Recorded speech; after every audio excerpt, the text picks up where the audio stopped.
BBC Bangla. এখন সন্ধ্যা 7:30। একটু পরেই শুনবেন সর্বশেষ বিশ্ব সংবাদ। আপনারা বিবিসি শুনছেন ঢাকায় FM 100, চট্টগ্রামে 88.8, কুমিল্লায় 103.6। আপনারা যেখানে আছেন, বিবিসি আপনার সাথেই আছে।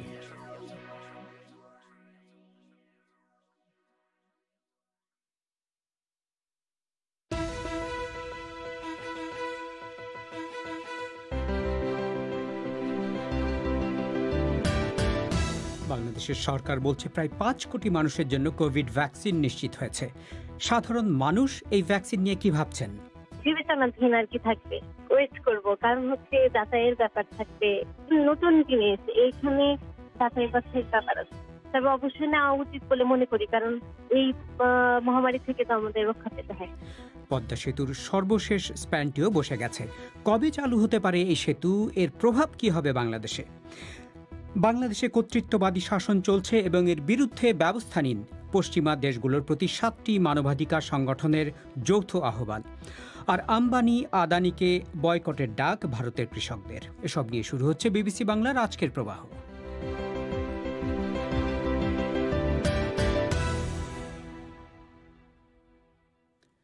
রেডিও ছাড়াও অনুষ্ঠান আপনারা লাইভ শুনতে পাচ্ছেন আমাদের ওয়েবসাইটে www.bbcbangla.com-এ। আজকের প্রবাহে আপনাদের স্বাগত জানাচ্ছি শাকিল আনোয়ার। শীতের সাথে বিশ্বের বিভিন্ন দেশে নতুন করে করোনা ভাইরাসের সংক্রমণ এবং মৃত্যু দুটোই যেমন বাড়ছে, সেই সাথে ভ্যাকসিন চলে আসায় নজিরবিহীন এই সংকট থেকে পরিত্রাণের ব্যাপারেও আশাবাদ তৈরি হয়েছে। দুটো দেশের সাধারণ মানুষকে কোভিডের টিকা দেওয়া শুরু হয়েছে। বাংলাদেশের সরকার বলছে যে 4,90,00,000 মানুষের জন্য ভ্যাকসিন নিশ্চিত করা হয়েছে। কিন্তু বাংলাদেশের সাধারণ মানুষজন এই ভ্যাকসিন নিয়ে কতটা আগ্রহ নিয়ে অপেক্ষা করছেন? ঢাকা থেকে এ নিয়ে আকবর হোসেনের পাঠানো একটি রিপোর্ট। ঢাকায় একটি বেসরকারি প্রতিষ্ঠানে চাকরি করেন তাবাসসুম মুনতাহা। সংবাদ মাধ্যমে তিনি সম্প্রতি লক্ষ্য করেছেন যে ব্রিটেন এবং রাশিয়ায় কোভিড-19-এর টিকা দেওয়া শুরু হয়ে গেছে। এখন মিস মুনতাহা আশা করছেন 2021 সালের মধ্যেই হয়তো বাংলাদেশে করোনা ভাইরাসের টিকা আসতে পারে। তবে এই টিকার ব্যাপারে তিনি এবং তার পরিবার বেশ সাবধানী। এই যে সাইড ইফেক্ট বা পার্শ্ব প্রতিক্রিয়া আছে, এটা তো আমরা আগে দেখবো যে অন্যরা নিচ্ছে সেটার কোনো বিরূপ প্রতিক্রিয়া আছে কিনা, সেটা ভেবেই তখন যদি মনে করি যে না ঠিক আছে সেটা নেওয়া যায় তাহলে নিব। বিবেচনাধীন আর কি থাকবে, ওয়েট করব, কারণ হচ্ছে যাচাইয়ের ব্যাপার থাকবে, পরীক্ষা নিরীক্ষার ব্যাপার থাকবে। একটা নতুন জিনিস, এইখানে যাচাই বাছাইয়ের ব্যাপার আছে। তবে অবশ্যই নেওয়া উচিত বলে মনে করি, কারণ এই মহামারী থেকে তো আমাদের রক্ষা পেতে হয়। ব্রিটেন এবং রাশিয়াতে টিকা দেওয়া শুরু হওয়ার পর বাংলাদেশে অনেকেই এখন বেশ আশাবাদী হয়েছেন। কিন্তু তারপরেও রাজশাহীর বাসিন্দা কামরুজ্জামান সরকার মনে করেন বাংলাদেশে টিকা সহজলভ্য হতে দেরি হতে পারে। কিন্তু টিকা যদি দ্রুত বাংলাদেশে সহজলভ্য হয় তাহলে মিস্টার সরকার সেটি নিতে আগ্রহী। এখনো বিশ্বের বড় বড় দেশগুলোই ঠিকঠাক মতো শুরু করতে পারেনি, কেবল তারা তো শুরু করছে অল্প অল্প করে। দেরি হবে আমাদের আসতে এই কারণেই। আমি মনে করি যে বাংলাদেশের শিক্ষা প্রতিষ্ঠানগুলো একটা দীর্ঘ সময় যাবৎ বন্ধ রয়েছে। সুতরাং আমি যদি টিকাটা পাই বা আমার শিক্ষার্থীরা যদি পায়, তাহলে আমরা অবশ্যই বাংলাদেশের যে শিক্ষা ব্যবস্থা এটাকে আবার চালু করতে পারবো, এই কার্যক্রমটা আবার চালু হবে। ইতিমধ্যে আমাদের দেশে যখন এসে পৌঁছাবে তখন আমরা ওই বিষয়টা দেখে বহির্দেশে যে কাজগুলো হচ্ছে সেটা সফলতা দেখে বা তার পার্শ্ব প্রতিক্রিয়া আছে কিনা এটা দেখে আমরা তখন সিদ্ধান্ত নেব। কোভিড-19-এর জন্য আমেরিকার কোম্পানি ফাইজার যে টিকা উদ্ভাবন করেছে সেটির প্রয়োগ শুরু হয়েছে ব্রিটেনে, যদিও আমেরিকা এখনও সেটির প্রয়োগ শুরু করেনি। চট্টগ্রাম বিশ্ববিদ্যালয়ের জেনেটিক ইঞ্জিনিয়ারিংয়ের সহযোগী অধ্যাপক লায়লা খালেদ বলছিলেন, টিকা আনার পর সেটি পরিবহন এবং সংরক্ষণ কিভাবে হবে সে বিষয়টি আগে নির্ধারণ করতে হবে। এছাড়া তিনি মনে করেন বাংলাদেশে টিকা সব মানুষকে বিনামূল্যেই দেওয়া উচিত, কারণ টিকার দাম নির্ধারণ করলে বেশিরভাগ মানুষ সেটি গ্রহণ করবে না বলেই তার মনে হচ্ছে। আমার মনে হয় টিকাটাও ফ্রি অফ কস্ট হওয়া উচিত, কারণ বাংলাদেশের বেশিরভাগ মানুষই টিকা সম্পর্কে তারা এখনো অনেকটুকু অবগত নন। সরকার যদি এটাকে টাকা একটা মিনিমাম কস্ট নির্ধারণ করে দেয়, তাহলে যেটা হবে আমাদের অধিকাংশ মানুষ সেটা নিতে পারবে না। তখন তার মনের মধ্যে টিকা নেওয়ার ক্ষেত্রে আরো কি তৈরি হবে, এমনিতেই তারা শঙ্কায় থাকে যে টিকার ব্যাপারে কোনো আগ্রহ নাই। যদি সেটার মধ্যে প্রাইস থাকে তখন আরো তারা এই টিকা থেকে বঞ্চিত হবে। আমরা যেটা মনে করি যে বড় বড় জনগোষ্ঠীকে যদি আমরা এই টিকার আওতায় আনতে না পারি, তাহলে এই যেহেতু এটা একটা কন্টাজিয়াস ডিজিজ, এটা নির্মূল হবে না। মাসখানেক আগেই অক্সফোর্ড অ্যাস্ট্রাজেনেকার ৩ কোটি ডোজ টিকা ক্রয়ের জন্য বাংলাদেশের বেক্সিমকো এবং ভারতের সিরাম ইনস্টিটিউটের মধ্যে একটি চুক্তি হয়েছে। বাংলাদেশ সরকার আগেই জানিয়েছিল যে এই টিকা অগ্রাধিকারের ভিত্তিতে বিনামূল্যে প্রদান করা হবে। স্বাস্থ্যমন্ত্রী জাহেদ মালেক আজ এক অনুষ্ঠানে বলেছেন, জানুয়ারি মাসের প্রথম দিকেই এই টিকা বাংলাদেশে আসতে পারে। স্বাস্থ্য সচিব আব্দুল মান্নান জানিয়েছেন, অক্সফোর্ডের ভ্যাকসিন ছাড়াও বিশ্ব স্বাস্থ্য সংস্থার মাধ্যমেও বাংলাদেশ বিনামূল্যে কিছু ভ্যাকসিন পাবে। এটা তো অক্সফোর্ডের ভ্যাকসিন, আপনি জানেন আমরা যেটা নিয়ে আসতে চাচ্ছি। তবে আরেকটি আছে, এই ১.৫ কোটির সাথে আমরা তো আমার মনে হয় যে এই যে কোভ্যাক্স গ্যাভি থেকেও আমরা পাচ্ছি, এখানে আমরা ৩,৪০,০০,০০০ ভ্যাকসিন আমরা পাবো। গ্যাভি অ্যালায়েন্স যেটা ইন্টারন্যাশনালি ৯২টা কান্ট্রিকে দিচ্ছে, বাংলাদেশ ইনক্লুডেড। গতকালকে আমাদের ফাইনালি জানিয়েছে ওয়ার্ল্ড হেলথ অর্গানাইজেশনই ওইটা পিছনে আছে। ৩,৪০,০০,০০০ আর ১,৫০,০০,০০০, ৪,৯০,০০,০০০ হয়। ৪,৯০,০০,০০০ মানুষ মানে হলো হোল পপুলেশনের 27%। We will going to cover it. আমরা এটা পুরোটাই এটা করার আমরা একটা প্রক্রিয়ার মধ্যে আছি। এছাড়া টিকা সংগ্রহের জন্য অর্থের কোনো সমস্যা হবে না বলে মনে করছে সরকার। বাংলাদেশের আবেদনের পরিপ্রেক্ষিতে বিশ্বব্যাংক বাংলাদেশকে সহায়তা করার প্রতিশ্রুতি দিয়েছে বলে উল্লেখ করছেন কর্মকর্তারা। আকবর হোসেন। বাংলাদেশের দীর্ঘ আলোচিত এবং এখন পর্যন্ত সবচেয়ে ব্যয়বহুল অবকাঠামো প্রকল্প পদ্মা সেতুর সর্বশেষ স্প্যান স্থাপনের মাধ্যমে সেতুটির মূল কাঠামো তৈরির কাজ শেষ হয়েছে। তবে স্প্যান বসানোর কাজ শেষ হলেও ২০২২ সালের আগে এর উপর দিয়ে গাড়ি চলাচল শুরু হবে না বলে জানা গেছে। দক্ষিণের ২১টি জেলার সাথে ঢাকার সরাসরি যোগাযোগ তৈরির মাধ্যমে আর্থ সামাজিক উন্নয়নে সেতুটি গুরুত্বপূর্ণ ভূমিকা রাখবে এই যুক্তিতে বিশ্বব্যাংকের ঋণ জোগাড়ে ব্যর্থ হলেও নিজস্ব সম্পদ দিয়ে পদ্মা সেতু তৈরির সিদ্ধান্ত নিয়েছিল আওয়ামী লীগ সরকার। সেতুটি চালুর পর বাংলাদেশের অর্থনীতিতে এর প্রভাব কেমন হতে পারে, এ নিয়ে ঢাকা থেকে শাহনাজ পারভীনের রিপোর্ট। মুন্সিগঞ্জ ও শরীয়তপুরে পদ্মা নদীর ঠিক যে জায়গাটিতে সেতুটি নির্মিত হচ্ছে তা বাড়ি থেকে দেখতে পান পদ্মার পাড়ের বাসুদিয়া গ্রামের মোহাম্মদ জামাল শেখ। আমি তো ঢাকাতে ব্যবসা করি, আমার বাড়ি এইখানে। আসা যাওয়ার সময় এক নজর উকি দিয়ে দেখে যাই সেই পদ্মা সেতু কিভাবে হইতেছে। আস্তে আস্তে সুন্দরভাবে পদ্মা সেতু হইলো। আমরা তখন আশা করতে পারি না যে এত বড় পদ্মার মধ্যে এত বড় ব্রিজ কিভাবে হবে। আজ পদ্মা সেতুর সর্বশেষ স্প্যান স্থাপন করার মধ্য দিয়ে এর মূল কাজ অর্থাৎ কাঠামো তৈরির কাজ শেষ হয়ে গেল। সর্বশেষ স্প্যান বসানোকে ঘিরে নির্মাণস্থলে আজ এক ধরনের উৎসবের আমেজ লেগেছিল। সেই বর্ণনায় দিচ্ছিলেন স্থানীয় সাংবাদিক মীর নাসির উদ্দিন। তিনি বলছিলেন, মাত্র ৫ বছরে সেতুটি নির্মাণকে ঘিরে কিভাবে বদলে গেছে নদীর দুপারের চিত্র। যেই জমিতে আমাকে ৫,০০০ টাকা শতক ছিল, সেই জমিতে আমি এখন ৫ লাখ টাকা দিচ্ছে না, এরকম হয়ে গেছে। এইখানে টিনের ঘর ছাড়া কিছুই দেখা যায়নি, সেখানে এখন বহুতল ভবন দেখা যাচ্ছে। এখানে বিভিন্ন আবাসন কোম্পানিগুলো কিন্তু সাইনবোর্ড টাঙিয়ে ভরে ফেলছে কে কত আগে জায়গা জমি কিনবে। এই ৫ বছর আগে যখন সেতুর মূল কাজ শুরু হয়েছিল তখনকার দৃশ্য আর এখনকার দৃশ্য মেলালে বিস্ময়কর মনে হবে। কিন্তু এই পরিবর্তন শুধু মুন্সিগঞ্জ ও শরীয়তপুরের নয়। ৬.১৫ কিলোমিটার দৈর্ঘ্যের এই সেতুটি দক্ষিণের ২১টি জেলার মানুষের জীবনও বদলে দেবে, তেমনটাই আশা করা হচ্ছে। বাংলাদেশে এর আগে আর কোনো সরকারি অবকাঠামো এত বেশি অর্থ খরচ করে তৈরি করা হয়নি। এই সেতুটি বাংলাদেশের মোট ভূখণ্ডের ২৯% এলাকার মানুষের জীবনে প্রত্যক্ষভাবে নানা আঙ্গিকে পরিবর্তন আনবে বলে আশা করা হচ্ছে। সেতুটির দীর্ঘমেয়াদী অর্থনৈতিক ফলই বেশি বলে মনে করছেন অর্থনীতিবিদ নাজনীন আহমেদ। এটা কিন্তু অনেক অর্থনৈতিক সুযোগের দরজা খুলে দেবে। একদিকে প্রথমত মানুষের যাতায়াতের যখন সংযোগটা যখন খুব সহজ হয়ে যাচ্ছে, পণ্য যখন খুব সহজে এক জায়গা থেকে আরেক জায়গায় পৌঁছে যাচ্ছে, তার ফলে কিন্তু অনেক রকমের ব্যবসা বাণিজ্য নতুন করে সৃষ্টি হওয়া সেই দিকগুলো উন্মুক্ত হবে এবং এই পণ্য পরিবহনের ব্যয় কমার ফলে সেটার একটা ইতিবাচক প্রভাব অর্থনীতিতে পড়বে। আমরা দক্ষিণাঞ্চলের দিকে বিভিন্ন জায়গায় প্রচুর ইনভেস্টমেন্ট বা বিনিয়োগ দেখতে পাবো। এভাবে যখন অর্থনৈতিক কর্মকাণ্ড বাড়বে, স্বাভাবিকভাবে তাতে সৃষ্টি হবে অনেক কর্মসংস্থানের সুযোগ তৈরি হবে। আর কর্মসংস্থান যখনই বাড়ে তার একদম সরাসরি ইম্প্যাক্ট হচ্ছে দারিদ্র্য বিমোচনে। আর সেটি সব মিলিয়ে দেশের অর্থনৈতিক প্রবৃদ্ধিতে ভূমিকা রাখবে। 2011 সালে পদ্মা সেতু নির্মাণের কাজ শুরু হওয়ার কথা থাকলেও পরিকল্পনায় নানা ধরনের সংশোধনের কারণে প্রথম স্প্যানটি স্থাপনে 2017 সাল পর্যন্ত লেগে গিয়েছিল। দুর্নীতির অভিযোগ সহ সেতুটি নানা কারণে আলোচনার কেন্দ্রে ছিল। দুর্নীতির অভিযোগের চরম সমালোচনার মুখে সরে দাঁড়িয়েছিলেন তৎকালীন যোগাযোগ মন্ত্রী। জেলে যেতে হয়েছিল তখনকার সেতু সচিবকে। দুর্নীতির অভিযোগ ওঠার পর এর অর্থায়ন থেকে সরে দাঁড়িয়েছিল দুটি আন্তর্জাতিক অর্থ লগ্নিকারী সংস্থা। আওয়ামী লীগ সরকারের জন্য এই উন্নয়ন প্রকল্পটি সফলভাবে শেষ করতে পারা একটি গুরুত্বপূর্ণ রাজনৈতিক বিষয় হয়ে দাঁড়ায়। এক পর্যায়ে বাংলাদেশ নিজের অর্থায়নে প্রকল্পটি বাস্তবায়নের সিদ্ধান্ত নেয়। সেতুটি নির্মাণের সামাজিক ও মনস্তাত্ত্বিক প্রভাব ব্যাখ্যা করছিলেন নৃবিজ্ঞানী জুবাইদা নাসরিন।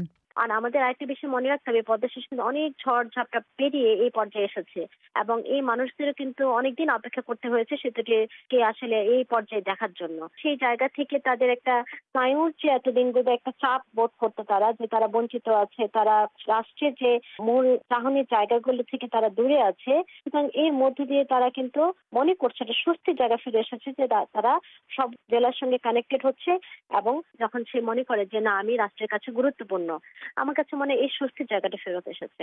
তবে নাজনীন আহমেদ মনে করিয়ে দিচ্ছেন, যে বিনিয়োগ ও অর্থনৈতিক অগ্রগতি আশা করা হচ্ছে তার প্রক্রিয়া যেন নানা জটিলতায় আটকে না যায়। এবারে সংক্ষিপ্ত বিশ্ব সংবাদ মানসী বড়ুয়ার কাছে। ব্রিটেনের ইউরোপিয়ান ইউনিয়ন ত্যাগের সবচেয়ে গুরুতর প্রতিক্রিয়া সামাল দিতে কিছু প্রস্তাব তুলে ধরেছে ইউরোপীয় কমিশন। ব্রেক্সিট পরবর্তী কোনো বাণিজ্য চুক্তি না হলে উভয় পক্ষই বাস্তবায়ন করবে এমন কিছু অন্তর্বর্তীকালীন পদক্ষেপ তুলে ধরা হয়েছে ওই প্রস্তাবে। এতে 6 মাসের জন্য বিমান ও সড়ক যোগাযোগ এবং ব্রিটিশ সমুদ্র সীমায় মাছ ধরার সুযোগ 1 বছরের জন্য জারি রাখার কথা বলা হয়েছে। দুপক্ষই বলছে 31শে ডিসেম্বরের মধ্যে একটি চুক্তি করার ব্যাপারে এখনও অনেক মতপার্থক্য রয়ে গেছে। উত্তর কোরিয়া বিষয়ে মার্কিন যুক্তরাষ্ট্রের বিদায়ী দূত স্টিফেন বিগান বলেছেন, পিয়ংইয়ং যুক্তরাষ্ট্রের সাথে তার সম্পর্ককে নতুন করে গড়ে তোলার একটি সুযোগ হারিয়েছে। সোলে এক বক্তৃতায় মিস্টার বিগান বলেন, উত্তর কোরিয়া ওই সুযোগ নেবার পরিবর্তে বরং এর পথে বাধা খুঁজে বেড়াতেই বেশি ব্যস্ত ছিল। পিয়ংইয়ং এখনও তাদের পরমাণু কর্মসূচি ত্যাগ করেনি এবং ওয়াশিংটন এখনও উত্তর কোরিয়ার ওপর কড়া নিষেধাজ্ঞা জারি রেখেছে। যুক্তরাষ্ট্রে করোনা ভাইরাস সংক্রমণে একদিনেই 3000 লোকের মৃত্যু হয়েছে, যা এই মহামারীতে যে কোনো দেশে দৈনিক মৃত্যুর সর্বোচ্চ সংখ্যা। কিছু কিছু রাজ্যে হাসপাতালগুলো রোগীতে প্রায় সম্পূর্ণ ভরে গেছে এবং চিকিৎসা বিশেষজ্ঞরা বলছেন, লোকে যদি বিধিনিষেধগুলো উপেক্ষা করতে থাকে তাহলে আগামী সপ্তাহগুলোয় পরিস্থিতি আরও খারাপ হবে। যুক্তরাষ্ট্র হচ্ছে এখন পৃথিবীতে সবচেয়ে গুরুতরভাবে করোনা ভাইরাস আক্রান্ত দেশ, যেখানে 1.5 কোটি লোক আক্রান্ত এবং 2,89,000-এর বেশি লোকের মৃত্যু হয়েছে। নাগর্নো কারাবাখ অঞ্চলের নিয়ন্ত্রণ নিয়ে আর্মেনিয়ার সাথে যুদ্ধে বিজয় উদযাপন করতে আজারবাইজানের রাজধানী বাকু শহরে একটি সামরিক প্যারেডের আয়োজন করা হয়েছে। শহরের ফ্রিডম স্কোয়ারে এই প্যারেডে 3000-এরও বেশি সৈন্যের কুচকাওয়াজ এবং আধুনিক সমরাস্ত্র প্রদর্শন করা হয়। তুরস্কের প্রেসিডেন্ট রেজেপ তায়েপ এরদোয়ান এই প্যারেডে আজারবাইজানের প্রেসিডেন্ট ইলহাম আলিয়েভের পাশে বসা ছিলেন। আফগানিস্তানের পূর্বাঞ্চলীয় শহর জালালাবাদে এক নারী সাংবাদিককে হত্যার তীব্র নিন্দা করেছে জাতিসংঘ। এনিকাস টিভি ও রেডিও সাংবাদিক মালালা মাইওয়ান্দ আজ অফিসে যাওয়ার সময় তার গাড়িতে গুলি চালানো হয়। গাড়ির চালকও নিহত হয়েছে। নারী সাংবাদিক হিসাবে আফগানিস্তানে কাজ করার বিপদ নিয়ে তিনি বিভিন্ন সময় উদ্বেগ প্রকাশ করেছেন। ইটালিয়ান ফুটবলার পাওলো রসি গোলের সামনে যার অসামান্য নৈপুণ্যের ওপর ভর করে ইটালি 1982 সালের বিশ্বকাপ জিতেছিল, তিনি মারা গেছেন। 64 বছর বয়সী এই ফুটবলার দীর্ঘদিন ধরে রোগে ভুগছিলেন। মানসী বড়ুয়া। মানবাধিকার ইস্যুতে বাংলাদেশ সরকারের কড়া সমালোচনা করেছে 7টি আন্তর্জাতিক সংস্থা। শুনবেন কিছুক্ষণ পর। তার আগে খেলার খবর।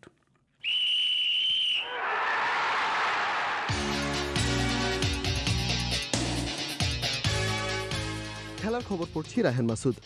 বাংলাদেশের ঘরোয়া টি-20 কাপ বঙ্গবন্ধু টি-20 কাপে আজ ঢাকা ও খুলনা মুখোমুখি হয়েছিল, যেখানে ঢাকার কাছে খুলনা 20 রানে হেরে গেছে। আজ শুরুতেই সাকিব আল হাসান ঢাকার ওপেনার মোহাম্মদ নাইমের ব্যাটে 4টি ছক্কা হজম করেন। একই ইনিংসে নাজমুল ইসলাম অপুও আকবর আলীর ব্যাটে 4টি ছক্কা খান। এই ইনিংসে 179 রান তোলে ঢাকা, জবাবে খুলনা 159 রানে থেমে যায়। ঢাকার রবিউল ইসলাম রবি 5টি উইকেট নেন। ওদিকে ইউরোপিয়ান ফুটবলে নেইমারের হ্যাট্রিক আছে শিরোনামে। এই ম্যাচে 2টি গোলই ডি বক্সের বাইরে থেকে করেন নেইমার।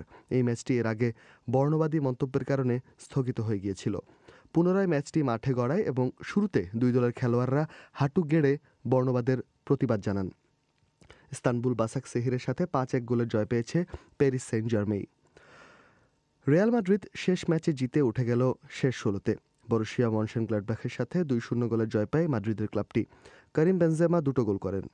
ফুটবলে আজ বড় খবর, মারা গেছেন 1982 বিশ্বকাপের নায়ক পাওলো রোসি। দীর্ঘদিন অসুস্থ ছিলেন তিনি। 1982 বিশ্বকাপের সর্বোচ্চ গোলদাতা এবং সেরা ফুটবলার ছিলেন পাওলো রোসি। ইতালির হয়ে 48 ম্যাচে মাঠে নেমে 20টি গোল করেন তিনি। এদিকে ঢাকায় হয়ে গেছে নারীদের একটি ফুটবল লিগ, যেখানে 12 ম্যাচে 35 গোল করে নজর কেড়েছেন সাবিনা। সাবিনা এর আগে মালদ্বীপ ও ইন্ডিয়ায় লিগ খেলেছেন। সাবিনার মতে বাংলাদেশের এই ফুটবল লিগটির আরও উন্নতির জায়গা আছে।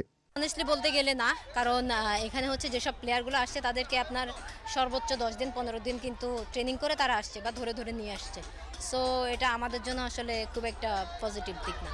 আরও উন্নত করতে গেলে আমার মনে হয় যে আমরা ন্যাশনাল টিমে এবং বয়সভিত্তিক যে কিছু প্লেয়ার আছে, আমাদের হচ্ছে ফার্স্ট 2টা লিগে কিন্তু আমাদের 30 জনের পুল করে দিয়েছিল, এক এক টিমে 7 জন বা 8 জন করে প্লেয়ার খেলতে পারবে।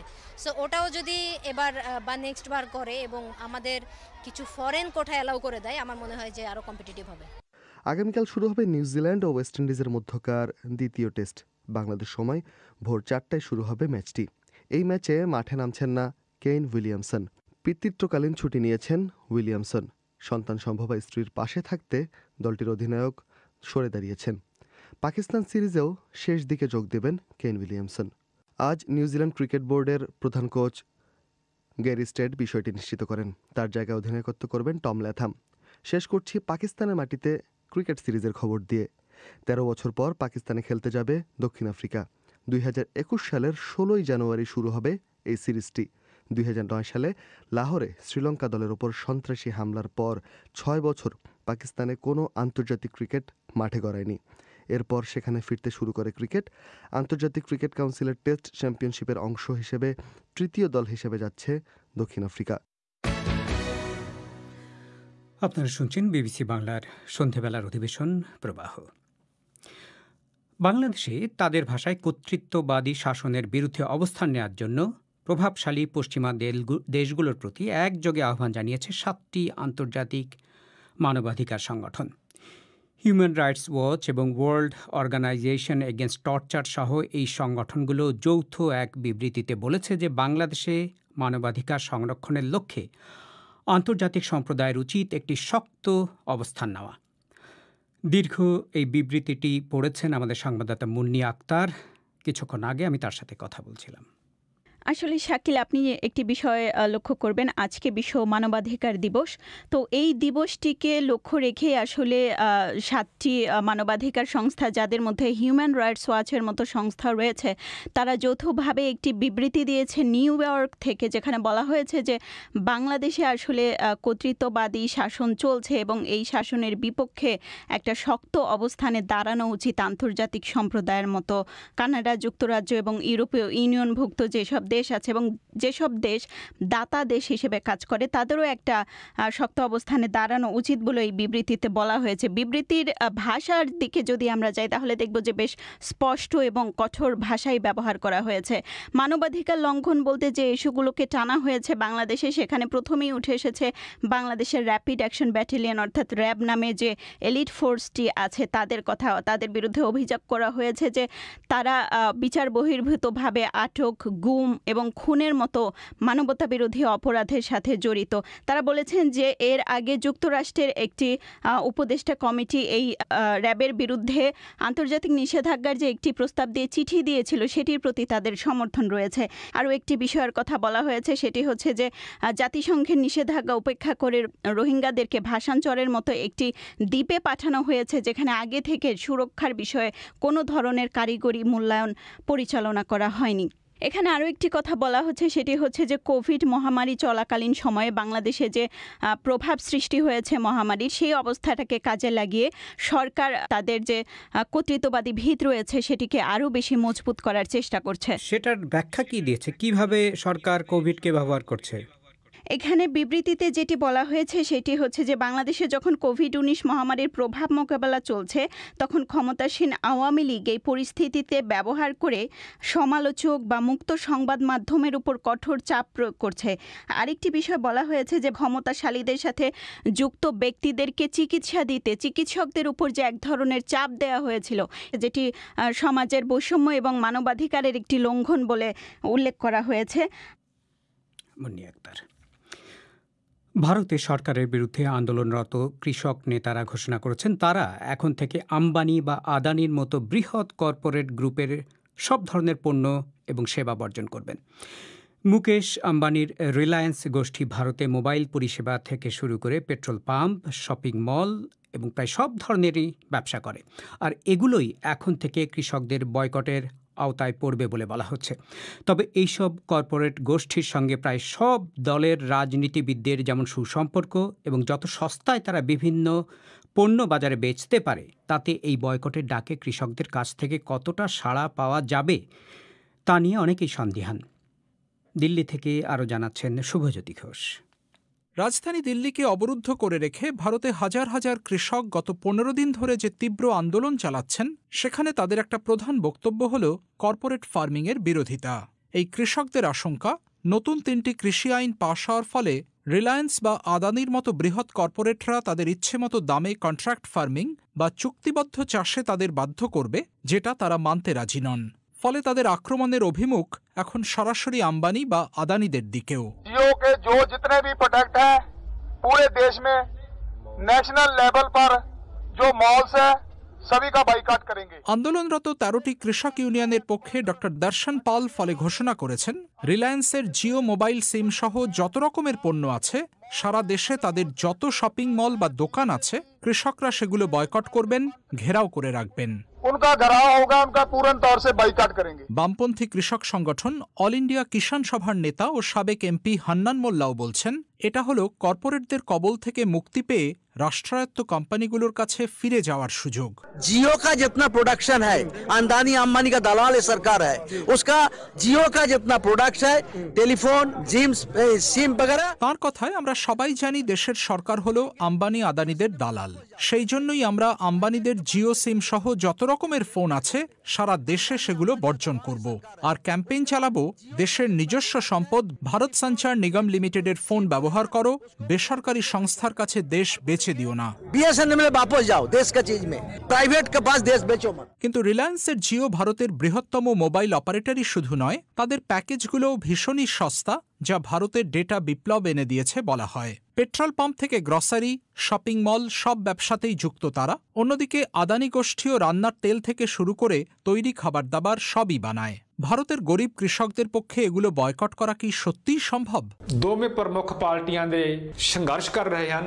ਉਸੇ ਹੀ ਕਾਰਪੋਰੇਟ ਘਰਾਣੇ ਜਿਹੜੀ ਕੰਪਨੀ ਦੇ ਪੈਟਰੋਲ ਪੰਪ ਆ ਉਹ ਉਹਨਾਂ ਦੀ ਮਾਲਕੀਅਤ ਰੱਖਦੇ ਹਨ। পাঞ্জাবের রাজনৈতিক ভাষ্যকার কমলজিৎ সিং ভানত বিবিসিকে বলছিলেন, পাঞ্জাবের যে দুটো প্রধান দল কংগ্রেস ও অকালি দল কৃষকদের সমর্থন করছে, তাদের নেতাদের পরিবারের সদস্যরাই রিলায়েন্স পেট্রোল পাম্পের ফ্র্যাঞ্চাইজি নিয়ে বসে আছেন, একটা নয় অজস্র। কর্পোরেটদের সঙ্গে রাজনীতিবিদদের স্বার্থ এভাবে একসূত্রে গাঁথা বলেই তিনি এই বয়কটের ডাকে বিশেষ ভবিষ্যৎ দেখছেন না। অর্থনীতিবিদ সঞ্চারী রায় মুখার্জি আবার মনে করছেন, মূল বিরোধিতা যেখানে কর্পোরেট ফার্মিংয়ের, সেখানে কৃষকরা হয়তো এই ছোটখাটো স্বার্থগুলো বিসর্জন দিতেও পারবেন। Basic intent of the farmers হচ্ছে যে boycott Reliance and Adani group and all that, কারণ ওদের একটা ভয় রয়েছে, now they will be the direct buyers. সুতরাং ওটা একটা ফিয়ার থেকেই যাচ্ছে that they are going to lose out. মানে এই ইন্টেনশনটা যদি থাকে যে না, কর্পোরেট ফার্মিং আমি আনতে দেবো না, because there are different varieties, different types of farmers, there are different scale of farming is done all over India, এবং তারা সাফার করবে। যদি সেটাই থাকে তাহলে I think it is quite justifiable. Jio SIM পাচ্ছি এত কমে, এত অফার দিচ্ছে, ওই দিচ্ছে সেই দিচ্ছে, সবই ঠিক আছে। This are certain things which the middle class people are enjoying. Why middle class? এখন তো সব জায়গায় এটা চলে গেছে, জিও সিম ইজ এভরিওয়্যার। সেটার জন্য না, ওটার সাথে ঠিক ফার্মিং ইয়েটাকে কম্পেয়ার করা যাবে কি আমাদের? ভারতে এখনো 60%-এরও বেশি মানুষের রুটিরুজি কৃষির ওপর নির্ভরশীল। অধ্যাপক মুখার্জি বলছেন, এই বিপুল সংখ্যক মানুষ যদি সত্যিই বিশ্বাস করেন বৃহৎ কর্পোরেটদের হাতে তাদের জীবিকা বিপন্ন, তাহলে হয়তো জিও ফোনের সস্তা প্যাকেজ দূরে সরিয়ে রাখতেও তাঁরা দ্বিধা করবেন না। শুভজ্যোতি ঘোষ, দিল্লিতে। ভারতে সারনা নামে নতুন একটি ধর্মকে স্বীকৃতি দেওয়া হয়েছে। এ সম্পর্কে বিস্তারিত শুনবেন রাতের অধিবেশন পরিক্রমায়। বাংলাদেশে আজ ফেসবুকে পদ্মা সেতু নিয়ে মানুষজন অনেক কথা বলছেন। এ নিয়ে ঢাকা থেকে আফরোজা নীলা। ধন্যবাদ শাকিল। সামাজিক মাধ্যমে আলোচিত খবরগুলো নিয়ে হাজির হয়েছি আমি আফরোজা নীলা, আর সঙ্গে আছি আমি ফয়সাল তিতুমির। নীলা, আজ সবচেয়ে বেশি ট্রেন্ডিং কিন্তু পদ্মা সেতু। কিছুক্ষণ আগেই খবরে শুনছিলেন যে বাংলাদেশের অন্যতম বড় এই সেতুতে আজ সর্বশেষ স্প্যানটিও বসানো হয়েছে, আর সেটা নিয়েই সোশ্যাল মিডিয়ায় নানান প্রতিক্রিয়া দেখা যাচ্ছে। তবে প্রথম সারির গণমাধ্যমের অনলাইনে প্রকাশিত একটি ছবি কিন্তু বেশ শেয়ার হচ্ছে। পতাকা গায়ে জড়িয়ে পদ্মা সেতুর সামনে তোলা ছবিটির ক্যাপশন এমন: খেলার মাঠে জাতীয় পতাকা হাতে দেখা যায় শোয়েব আলীকে। আজ তিনি জাতীয় পতাকা বুকে ধারণ করে এসেছেন পদ্মা সেতুর শেষ স্প্যান বসানো দেখতে। দেখার পর উড়িয়েছেন বিজয়ের পতাকা। বেলা 11:30টার দিকে কিন্তু নীলা এই ছবিটি তোলা হয়েছে। এই ছবিটি শেয়ার করে হিমেল আশরাফ লিখেছেন, পদ্মার ওপার থেকে যারা ঢাকা আসে তাদের এই পদ্মা নদীর জন্য যে কি পরিমাণ অমানবিক ভোগান্তি হয়, কি পরিমাণ সময় নষ্ট হয়, রোগী বয়স্ক লোকের যে কতটা কষ্ট হয়, তা যারা না এসেছে তারা কোনোদিন বুঝবে না। পদ্মার ওপারে আমরা যারা থাকি তাদের কাছে পদ্মা সেতু কোনো সেতু না, এটা একটা আবেগ, একটা ভালোবাসা, একটা স্বপ্ন। হে দক্ষিণবঙ্গের মানুষ, শুভকামনা সবার জন্য। আর আনোয়ার হোসেন লিখেছেন, দেশের মানুষের সহযোগিতায় অর্থাৎ নিজস্ব অর্থায়নে যে কাজ করা যায় তার একটা অদ্ভুত উদাহরণ এটি। লুৎফর রহমান তালুকদারের মন্তব্য, সীমাহীন দুর্নীতিতে ভরা অকল্পনীয় একটি স্বপ্নের বাস্তবায়ন। যাই হোক, সাধুবাদ তো কিছুটা পেতেই পারে সরকার। তবে পদ্মা সেতু নিয়ে যে নানান ধরনের ট্রল হচ্ছে সেই বিষয়েও কিন্তু ভিন্ন ভিন্ন মন্তব্য দেখা যাচ্ছে। যেরকম ফারিহা লিজা কিছুটা মজা করেই লিখেছেন, পদ্মা সেতু নিয়ে শত শত ট্রোলকারী আজ থেকে বেকার হয়ে যাবে। মোহাম্মদ জামালের প্রশ্ন, আমার মোটরসাইকেল নিয়ে কি প্রথম উদ্বোধন করতে পারবো? আর SM আলামিন লিখেছেন, টোল হবে আকাশ ছোঁয়া। অনেকটা একই ধরনের মন্তব্য কিন্তু করেছেন প্রিন্স দাস। লিখেছেন, অনেক বেশি টোল ধরা হচ্ছে, পরিবহনের ভাড়া বাড়লে যাতায়াতের খরচও বেড়ে যাবে। অন্যদিকে আজকে পদ্মা সেতু ছাড়া ভ্যাকসিনের বিষয়টিও কিন্তু আলোচনায় আছে। বিশেষ করে স্বাস্থ্যমন্ত্রী জাহিদ মালেক আজ এক অনুষ্ঠানে বলেছেন, সামনের মাসে অর্থাৎ জানুয়ারিতে টিকা পাবার আশা করছেন তারা। তার এই মন্তব্য নিয়েও কিন্তু সোশ্যাল মিডিয়ায় নানান আলোচনা সমালোচনা সৃষ্টি হয়েছে। ঠিক তাই তিতুমির। ফরহাদুল ইসলাম যেমন লিখেছেন, নেতাদের খাটের তলায় ভ্যাকসিনের খনি পাওয়া গেছে, এই নিউজের অপেক্ষায়। আর মোহাম্মদ মুনির হোসেনের মন্তব্য, অরিজিনাল না নকল আসবে। তাপস বড়ুয়া লিখেছেন, জাপানেও জানুয়ারিতে ভ্যাকসিন পাওয়ার সম্ভাবনা নেই, বাংলাদেশে যদি পাওয়া যায় তো ডেটাগুলো কাজে লাগবে ভ্যাকসিন কোম্পানির। এদিকে গতকাল শাহজালাল আন্তর্জাতিক বিমানবন্দর থেকে যে 250 কেজি ওজনের বোমা উদ্ধার করা হয়েছে সেই খবরটিও কিন্তু আছে আলোচনায়। ISPR এক বিবৃতিতে জানায় যে বিমানবন্দরের 3য় টার্মিনালের কনস্ট্রাকশন সাইটে পাইলিংয়ের কাজ করার সময় বুধবার মাটির নিচ থেকে এই বোমাটি উদ্ধার করা হয়। পরে নিরাপদ স্থানে মাটি ধ্বংস করার জন্য বিমান বাহিনীর ঘাঁটি পাহাড় কাঞ্চনপুরে নিয়ে যাওয়া হয় বোমাটি। বিবৃতিতে আরও জানানো হয়েছে যে বোমা বিশেষজ্ঞরা ধারণা করছেন এটি 1971 সালে মুক্তিযুদ্ধের সময় ভূমিতে নিক্ষেপ করা হয়েছিল। এই সংক্রান্ত বেশ কয়েকটি ছবি প্রকাশ করেছে ISPR, যেগুলো শেয়ার করছেন ফেসবুক ব্যবহারকারীরা। খবরটি নিয়ে নানা ধরনের মন্তব্য, ট্রল কিন্তু দেখা যাচ্ছে। কিছুটা মজা করে মোহাম্মদ দেলোয়ার লিখেছেন, চার্লি চ্যাপলিনের হারিয়ে যাওয়া বোমা। আকিব ইসলাম লিখেছেন, এটা টাঙ্গাইলে না নিয়ে পাকিস্তানে ফেলে দিয়ে আসেন প্লেনে করে, সাথে একটা টুইট করে দেন যে তোমাদের জিনিস তোমাদের ফেরত পাঠিয়ে দিলাম। খানিকটা মজা করে লিখেছেন তিনি। সন্দীপ বলছেন, এটা সংরক্ষিত রাখা হোক, কারোর সাথে যুদ্ধ লাগবে মনে হলে এটা দিয়ে থ্রেট দেবেন। এছাড়া কুমিল্লার দায়িত্ব পালনকালে একটি হোটেলে খাবার খেয়ে অসুস্থ 40-এর বেশি পুলিশ সদস্য, কয়েকটি বেসরকারি টেলিভিশন চ্যানেলে প্রকাশিত এই খবরটিও আছে আলোচনায়। খবরে জানা যাচ্ছে যে পুলিশ সদস্যরা সুস্থ আছেন, তবে কী কারণে তারা অসুস্থ হয়ে পড়েছিলেন সেটা এখনও জানা যায়নি। এই খবর নিয়ে নিয়াজ করিম খান লিখেছেন, তাহলে দৈনিক কত মানুষ হোটেলের খাবার খেয়ে অসুস্থ হচ্ছে তা ভুক্তভোগী মাত্রই জানে। হাবিবার রহমানের মন্তব্য, পুলিশ ব্যারাকের ডাল খেয়ে অভ্যস্ত, তাই হোটেলের ভালো খাওয়া তাদের পেটে সহ্য হচ্ছে না। তো এসবই ছিল আজকের মতো সামাজিক যোগাযোগ মাধ্যমে আলোচিত খবরগুলো নিয়ে আমাদের আপডেট। ধন্যবাদ সবাইকে সঙ্গে থাকার জন্য। ফয়সাল তিতুমির, আফরোজা নীলা। এখনকার প্রধান খবর। বাংলাদেশের সরকার বলছে প্রায় 5 কোটি মানুষের জন্য কোভিড ভ্যাকসিন নিশ্চিত হয়েছে। পদ্মা সেতুর সর্বশেষ স্প্যানটির স্থাপন শেষ হয়ে গেছে, তবে 2022 সালের আগে গাড়ি চলাচল শুরুর সম্ভাবনা কম। আর বাংলাদেশে কর্তৃত্ববাদী শাসন চলছে এবং এর বিরুদ্ধে ব্যবস্থা নিন পশ্চিমা দেশগুলোর প্রতি 7টি মানবাধিকার সংগঠনের যৌথ এক আহ্বান। আমাদের পরবর্তী অধিবেশন আজই বাংলাদেশে রাত 10:30টায়, ভারতে 10টায় শুনবেন আশা করে। আমি শাকিল আনোয়ার এখনকার মতো এখানেই বিদায় চাইছি।